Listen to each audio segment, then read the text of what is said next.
Hey, welcome to the 50/50 Show, the show where we ask 50% questions about the integration of sales and marketing and 50% questions that are completely irrelevant. The 50/50 Show is brought to you by JumpCrew, where we turn online interactions to real-world transactions through digital strategy and strategic sales teams. Today's guest is Miss Lindsey Smith.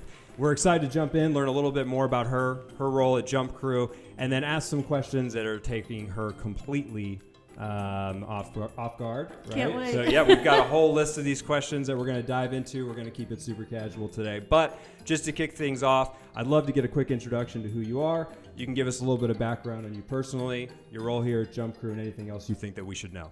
Yeah, totally. So again, I'm Lindsey, and I'm from North Alabama originally, but kind of moved to Texas a little bit all over the place before landing back in Nashville. But I came from a corporate fashion background, and I worked in design for a little while. It was a very reclusive type of role, which is not me at all. And so I was just like, I don't think this is for me. But I had fallen into doing outside sales for the company on accident because they took me to a market to help like carry clothes around and that kind of thing. Ended up talking to a client, and I turned around and there was like jaws dropped, and I thought, oh man, I've done something really wrong. But they were like, nope, you're coming back to every market to do sales. And that ended up being one of the biggest sales. My first one was the biggest sale that they had that season. So I just found that was something that I was more naturally inclined for. But that role gave me a lot of experience. I worked on their marketing team as well because it was like small company, lots of hats. And so it gave me a lot of experience into a lot of things that I do at JumpCrew now. So I started at JumpCrew June of 2018, and I was on our military advertising client, so selling advertising for the base guides and that kind of thing. And that was kind of my first cold call venture. And then I quickly moved over to a social media client where I work with a lot of an integration of sales and marketing kind of in the day-to-day, a little bit of account management in that as well. And so it's just funny how that road that I took from fashion and all of the twists and turns and hats that I wore there, I actually still use in my day-to-day. But yeah, it's just funny because I was like, oh, am I ever going to use all of this? And I use it every single day. Well, it's definitely no question that you brought both your outside sales skill set to JumpCrew and also your fashion skill set to JumpCrew Yeah. as arguably one of the best dressed in the office. Oh, thank you. Setting the bar pretty high for everybody here on a daily basis. So obviously, you know the format of the 50/50 Show. We're going to talk a little bit about your role at JumpCrew, your experience as a salesperson, really what we're hoping to accomplish at JumpCrew for our partners, but also we're going to dive into some stuff that's completely irrelevant, right? So we're going to dive into that a little bit now. And first and foremost, I want to know, what's the last purchase that you made on Amazon? So I was actually telling you guys when I walked in, I ordered it yesterday. It's a tripod, selfie stick tripod that has a ring light around it. And I had you stick your phone in the middle of the ring light and it just gives a little bit of better lighting. I have a little just small e-commerce retail shop, and it's a one-woman show. So I take all the pictures of me wearing the clothes, and I want it to look like I'm not the one taking the pictures. So I'm trying to make it professional, but on a budget. But yeah, I splurged from my iPhone 7 and finally upgraded to the 11. So I'm like, why get a camera when I have 3 cameras in one? Yeah, no kidding. I mean, all you need is like an iPhone and a $30 ring light, and you've got a pro Totally. setup. I mean, you could film any hip hop video now That's with the ring how I light. felt. Yeah, and that's where our priorities are, is making sure they look as legit as possible. Fake it till you make it. Absolutely. So they say. So you've been at JumpCrew for a while. Yep. You've been on a couple of different accounts, but you've been on the one that you're on now for a while. In your experience now moving into more of a traditional inside sales role, what are some of the biggest challenges that you see as an inside sales professional on a daily basis?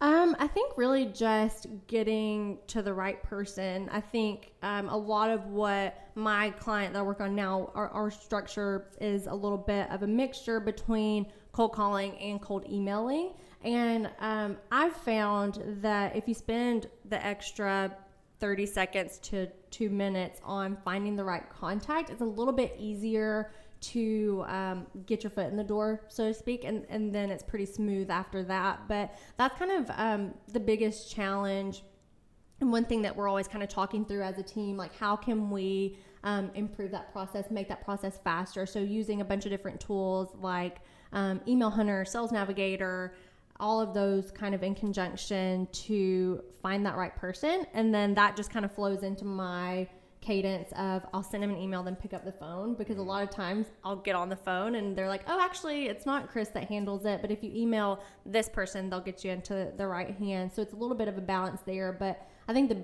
biggest challenge for me is just finding the right decision maker, because if I can get them on the phone, not to toot my own horn, but I feel like if I can get them on the phone, I can close them. Yeah, so. Absolutely. I mean, that confidence level comes from a lot of reps, which you've had. And then you're right. I mean, that one barrier to entry now is always just getting in front of the right person in a really meaningful way. Because, I mean, as we round out 2019 and roll into 2020, you can't just call someone and hope they're going to be willing to answer their phone. I mean, we all get calls from numbers we don't recognize every day. That's going straight to voicemail, and 99% of the time they don't leave a voicemail. And so can you create a connection, demonstrate value, and then set up a time to actually have a conversation? That's got to be one of the trickiest parts. You know what else would be tricky is selling hot cocoa in Florida. How would you go about doing that? Well, I feel like hot cocoa is universal.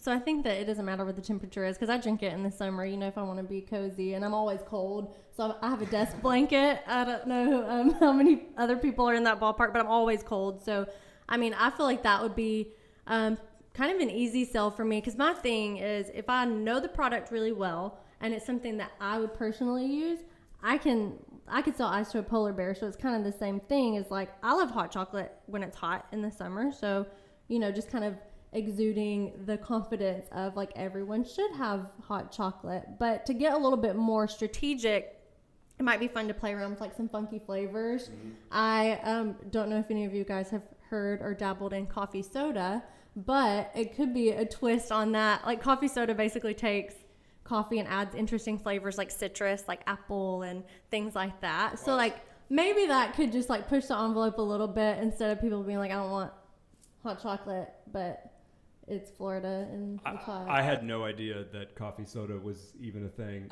it carbonated? Yeah, it's carbonated. So think of, like, iced coffee, but then add carbonation and then interesting flavors, just like light and refreshing. And another thing I just dabbled in, because I like to do a lot of side things. I have strange hobbies. Well, there's nothing I can think of that's more delicious than a nice cup of hot chocolate while I'm sitting on the beach in Florida in the summer. Those two go hand in hand. Maybe like a little, like, apple or something. Just think about Starbucks. So, like, I bet their sales in Florida for the pumpkin spice latte are just as high as they are everywhere else. So it's really just about, like, the branding and the interesting flavors. Like, who cares what the temperature is, you know, just like turn the AC up. You know, it's funny. It's like you would think that in the winter you wouldn't want to buy ice cream, but interestingly enough, like, ice cream sales stay pretty static in the winter as well, because most people just don't want to leave their house, and they'll just Postmates it, have it delivered to them, and then you can kind of cozy up when it's cold outside and have a pint of ice cream. It's a little bit about me sharing personal information. So what, as you think about your experience at JumpCrew, you know, we think about what we do on a daily basis as strategic selling. And I think that there can be this misconception about inside sales as being telemarketing, cold calling. Like, how would you differentiate what we do at JumpCrew against that misconception of telemarketing? Yeah, totally. I think it goes back to what you were saying earlier about the strategic element in there. It's definitely a numbers game. It's definitely a volume game, but it's about, particularly on the client that I work on, it's about that strategic outreach. So it's more about building relationships at the same time that you're trying to get those activities way up. So I think that differs in that I'm not just calling to just simply sell you, like, get your signature on a document. It's really about taking them through that journey and kind of, like, becoming a trusted advisor for that client's customer. So I think that's one thing that's lacking in a lot of sales. I had done some research for a previous presentation that I've done about how it's something crazy, like only 20% or maybe less, 18% I think it was, of salespeople are considered as trusted advisors by buyers. And that's just crazy. And I think a lot of that comes from sort of like telemarketing types of calling and things that are out there.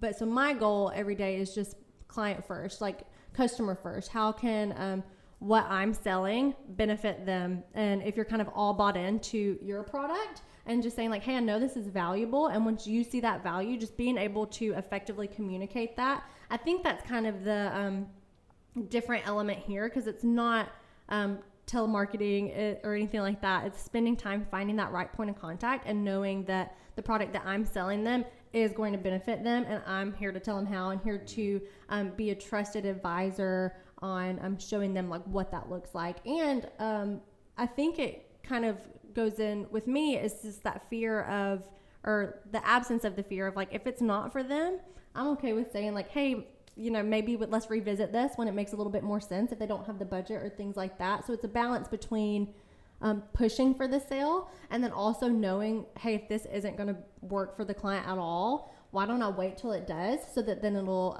they won't churn, and then it'll be like longer business and things like that. So it's a delicate balance, but I think it's all boils down to the more strategic element there versus just simply reaching out to get a signature. Yeah, I mean, you're identifying a pain point or multiple pain points and then demonstrating value that addresses those pain points. And if there's a good fit there, then that's a mutually beneficial partnership. Whereas I think with telemarketing, at least the way we think about it traditionally, it's just super high volume, pretty binary. Like, let me just give you the pitch in 10 seconds. And I know that 90% of the time you're going to click and you're going to hang up. But all I need is that 10% of the time where I can like convince somebody to buy what I'm selling, which isn't a symbiotic relationship, right? If you're trying to convince somebody, then you're not selling, like you're hard selling, and it's a completely different relationship. Totally. And I think it kind of reiterates the importance of a really strong intro, because with so many spam calls and things like that coming through the phones, sometimes like more telemarketing types of calls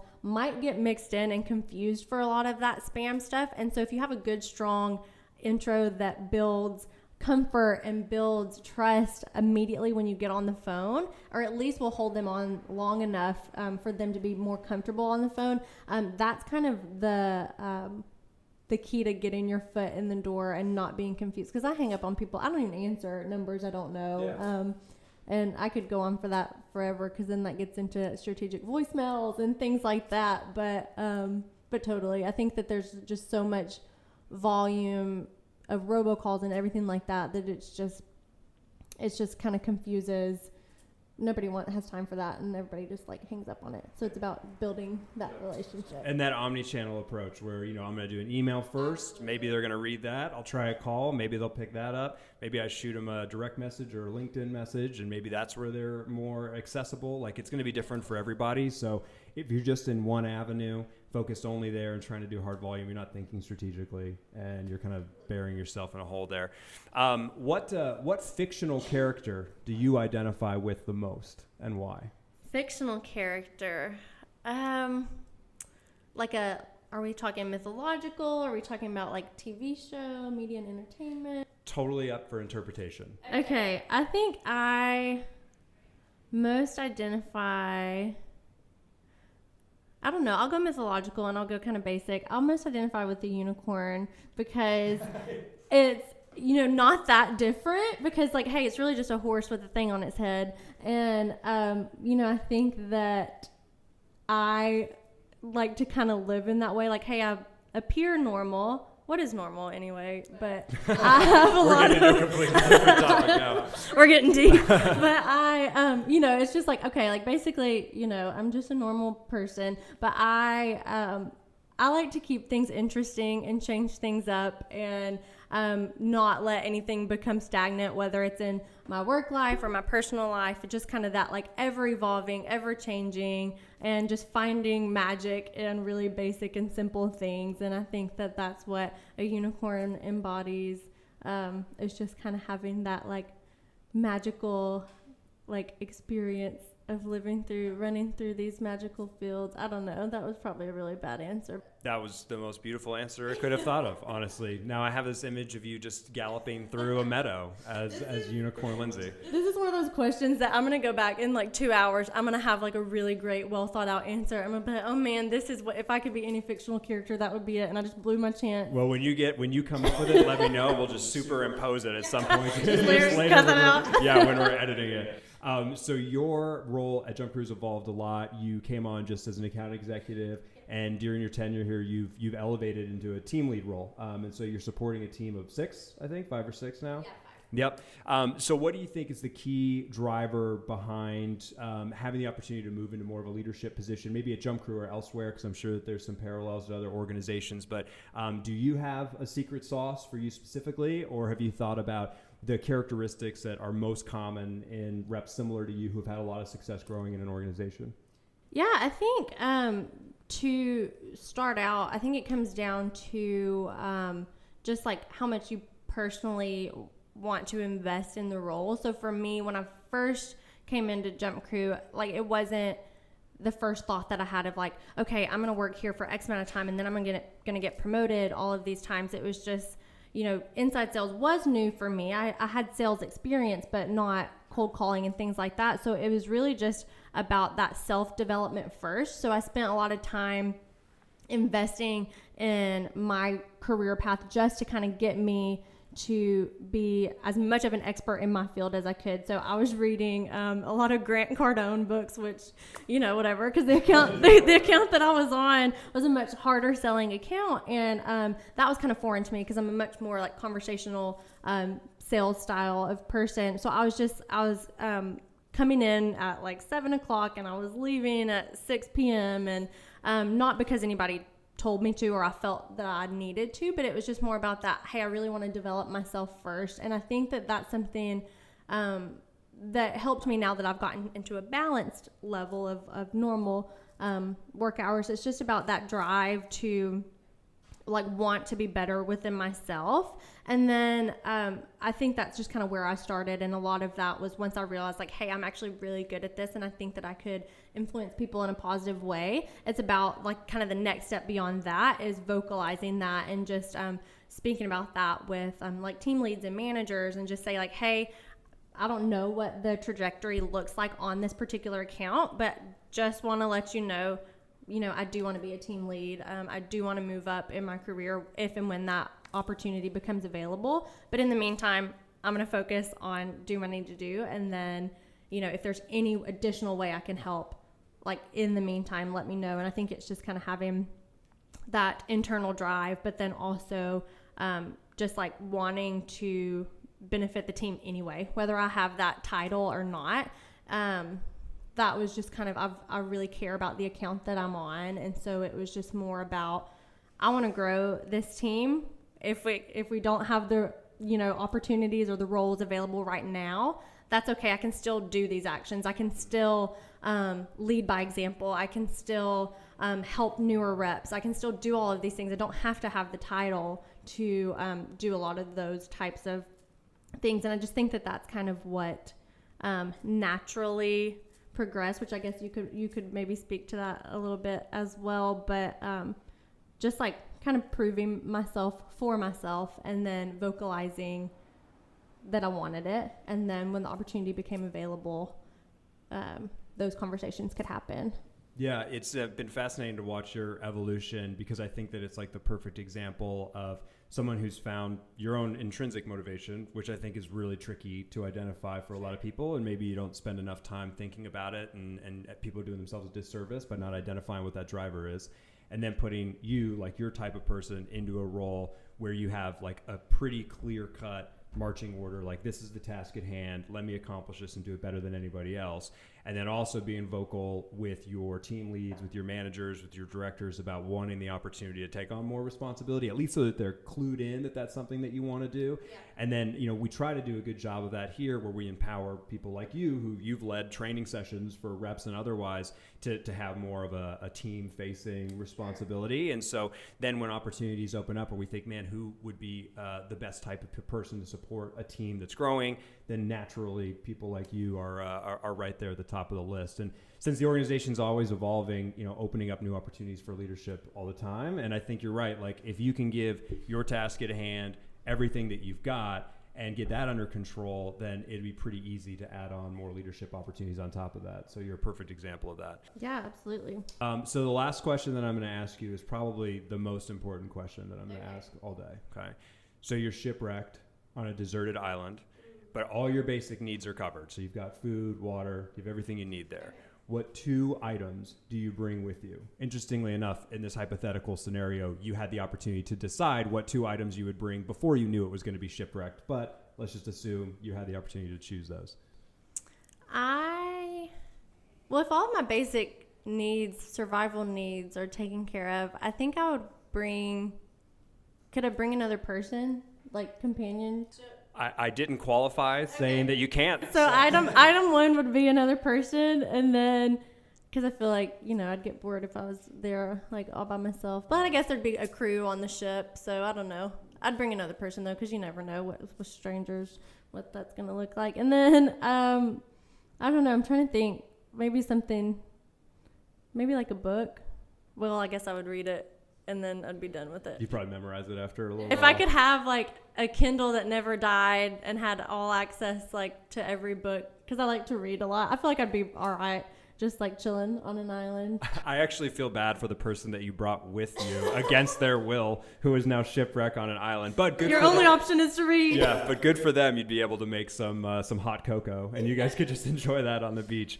Awesome. Well, that's it for us today on this episode of the 50/50 Show. We'll be releasing these weekly. If you'd like some more information on JumpCrew, visit jumpcrew.com. Check out some of the case studies of partners that we've worked with to accelerate their sales. Look forward to seeing you next week. Thanks a lot, Lindsay. Awesome. Thank you.